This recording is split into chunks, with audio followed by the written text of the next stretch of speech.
Hello and welcome to the France 24 interview. Our guest today, before the presidential election in Ivory Coast next Sunday, is the incumbent president, Laurent Gbagbo. This interview was carried out with Norbert Navarro of Radio France International. Mr. President, thank you for receiving us in your residence in Abidjan. Thank you. Thank you to have come to me. Mr. President, this is a novel election, a very open one. A ceasefire has occurred now in Ivory Coast. The civil war seems to be over, and yet there has been no disarmament, and de facto the country is split in two. Can we vote in these conditions? The country isn't split in two. It's because you haven't known the Ivory Coast as it was. The country was divided in three.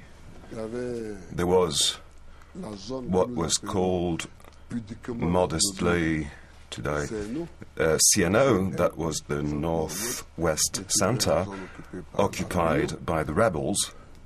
There was the governmental area, and in the middle there was a no-go area. That was the trust area. That was a catastrophe. But I'm not going to comment on this today. Anyway, the political agreement of Ouagadougou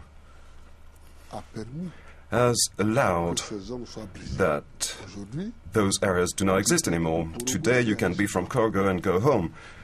You can be from Guinea and go home. You can be from Bouaké and go home.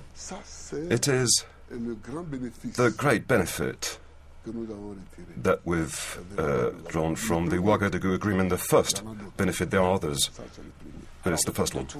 On all sides, people are very pleased that the campaign has been quite successful, but the tension is rising, and notably Alassane Ouattara has said that if you win in the first round, it will be due to ballot rigging.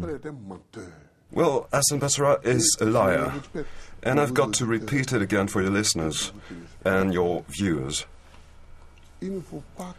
People shouldn't pay attention to his showing off. It's because he's a liar that he's never managed to accede to power since 1993. That's a strong word. No, it's not a strong word. It is a description. And it's how you prepare for accidents. It is how you prepare for accidents. Alassane Ouattara has been claiming forever that he's got a majority in the country, and what I blame Bédié for is not to have authorized him to run in '95. I hurt him the most by authorizing him to run for president. It is, how I hurt him the most. In 2 days' time, we'll see what his real weight. It's because he fears the result that he, hurries to say this. But slowly, we'll see the result. Mr. President, the question raised by my colleague François Picard refers to the post-election period. Are you worried about what might take place as of Monday? Yes, I am worried, but my role is not to show my worries. My role is to ensure that all sources of concern be dried up. So I said in the beginning of the campaign that I'm a 100% candidate and a 100% president. And the 100% president is watchful that all reasons for concern be eliminated and that all measures be taken in that regard. During this campaign, you have accused your main opponents of being candidates on behalf of foreign states, and France in particular. I didn't say France. I said of a foreign state. As regards France, you have in fact sent out a number of signs. Recently, you renovated the French Lycée in Abidjan, as well as the Junior College there. You have also hosted the General Secretary of the Lycée, Mr. Claude Guéant. So everything seems to be well between France and the Ivory Coast. And how can you then accuse your opponents of being candidates on behalf of the foreign state? I said that there were candidates of a foreign state. I said also that there were masks manipulated by an invisible hand that we can see. But I said that for very clear reasons. We've undergone a crisis, and in that crisis, they've not had a dignified attitude.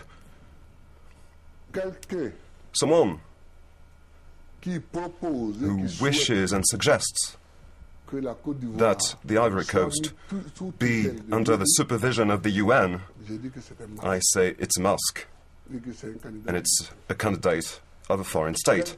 Someone who suggests and wishes that the elections in the Ivory Coast be organized by the UN, I say it's a mask, and it's a candidate of a foreign state.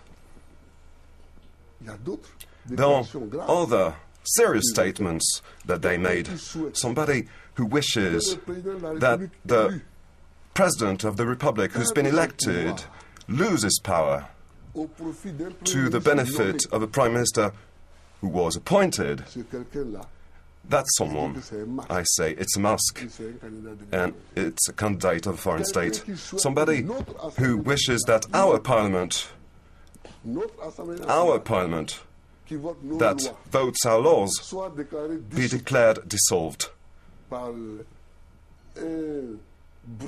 by some obscure international working group. I say that person is not worthy of the Ivory Coast, and it's a mask and a candidate of a foreign state. So there are ends, there are statements, attitudes that I denounce.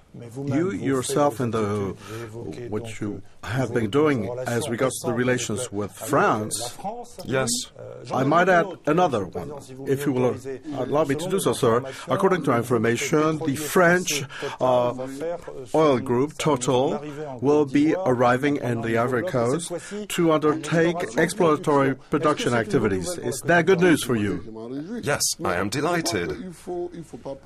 I think you shouldn't speak as simple man. We should speak as far-sighted man. I've never been anti-French, and I've never been for, throwing French people into the sea. But I've said that the policy of the Ivory Coast has got to be decided in the Ivory Coast, and by people who are free and independent. This is what I said. So, I've been working on improving the relationships of the Ivory Coast with France. That relationships that have been tarnished by this crisis, I'm working on their improvement. I welcome all those who come and invest in the Ivory Coast, be they French or from another country. So I've got no issue in that regard. And I can confirm that Total is going to, as a matter of fact, invest in an oil field that is quite promising. And I'm delighted at this thought.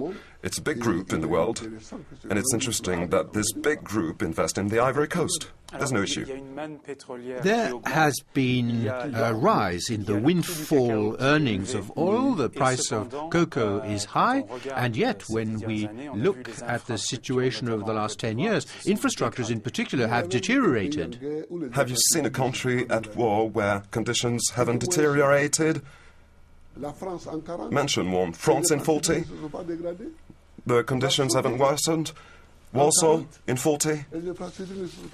Don't you think that the conditions worsened there? The US during the Civil War? Don't you think that the conditions were not as good? This is why, after a war, there's always a boom in business, because you've got to rebuild everything. So you will finance your program thanks to private investments? Of course. Since 1987, you've got to read what I've written. Since 1987, I've written that the main part of the investments should be private. And we've got to work on this. I wrote that, times and times again since 87, and we're confident because there's coffee, cocoa, oil that is rising. We're not a big producer now, but the production is going to increase. Other minerals other than oil, and there's industrialization. Mr. President, you speak about the future, you draw promising prospects, but you do not speak very much about the recent past, the last 10 years in power. Well, ask me questions. Well, your opponents ask, where are your accomplishments? So the question is, sir, will your accomplishment enable you to launch a new mandate? I'm sorry, but if it is what I see here, you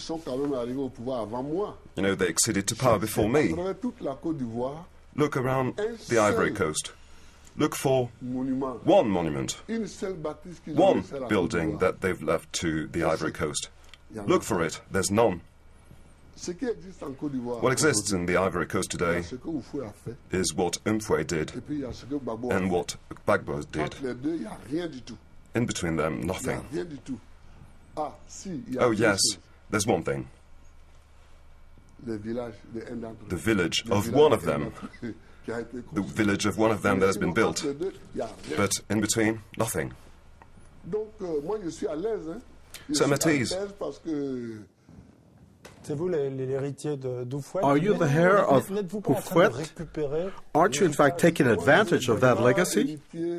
I am not his heir. Let's say I'm not claiming his legacy. I fought against him. But I think that he was an old man who died now 17 years ago. And, you know, people should leave him alone. Because those who are candidates, actually they want Houphouët to be elected. Because they say, oh yeah, I was with Houphouët, but what did you do? So they want Houphouët to be elected again, but we want to vote between them and me. In listening to you, we hear you defend the man who forced you into exile, who imprisoned you. Yeah, but he's dead. I'm not going to attack him.